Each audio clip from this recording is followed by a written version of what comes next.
17 तारीख ठारू आज पर्यंत गृह स्वाभाविक अवस्था को आसी पारला नहीं। कारण सरकार निजर विफलता को घंट घोड़ेवा को जाई इच्छा थिले मध्य से ताको बाहर प्रकाश करि पारुना से जानि पारुचंती लोक माने ताको विरोध करूचंती, लोक माने हसुचंती, लोक माने दुख मध्य प्रकाश करूचंती सरकार कार्यक्रम रे, किंतु सरकार ताको एपर्यंत ग्रहण करने को प्रस्तुत नुहंती काले तांकर कला कारनामा पर्दाफाश।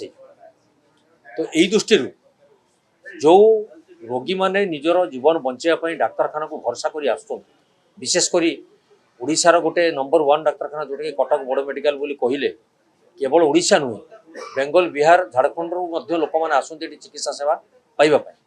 जदि से चिकित्सा हाँपाई आसी तांकर मर शरीर को तांकर ज्ञाति कुटुंब मैंने नहीं जी केते बड़ दुखद कथा एवं केते बड़ संवेदनशील कथा, किंतु सरकार एप्रति कौन जत्नवान होना तांकर अनुशोचन मध्य ना। से प्रतिवाद रे आज गृह को अचल करागला एवं सरकार को बारंबार बारंबार दाबी सत्वे कौन पदक्षेप नेले से गृहर विवृत्ति रखंतु। अग्निकांड घटिले फायर अफिसर आवश्यकता अच्छी, किंतु अग्निकांड घटे बोली कौन सरकार जानते अग्नि कर्मचारी मानक सस्पेंड करदे। जो मैंने गुरु दायित्व निभेवा कथा सी कौन गले बड़ पंडा मान कौटी अच्छा।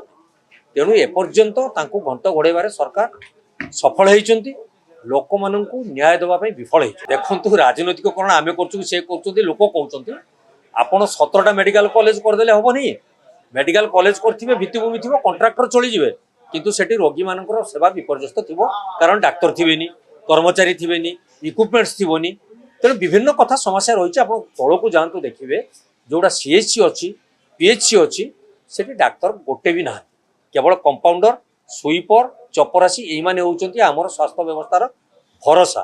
तेणु मान्यवर विधायक मैंने जो मैंने कहते से अनुभव करूँ से राजनीतिकरण बोली कहले हेनी। ओडिशा लोकंर जीवन जीविकार कथा, तेणु से स्वास्थ्य सेवा जो वंचित होती विरोधी जो स्वर उठे ये गणतंत्र स्वर, यहाँ विरोधी स्वर नुहे। तेणु ता प्रति विचार विमर्श कर कौन पदक्षेप नेले गृह विवृत्ति रखंतु एवं गृह को सुचारू रूप चलने व्यवस्था। सरकार इच्छा शक्तिर अभाव मुझे कहीदे धान कथाटी जोटा आप कहले गोटे भल कथाटा आप मन पकड़े यहाँ मु कहूना आपण मैंने 24 घंटा गणतंत्र चतुर्थ स्तंभ में रही विभिन्न गणमाध्यम विभिन्न खबर को आप प्रकाश कर।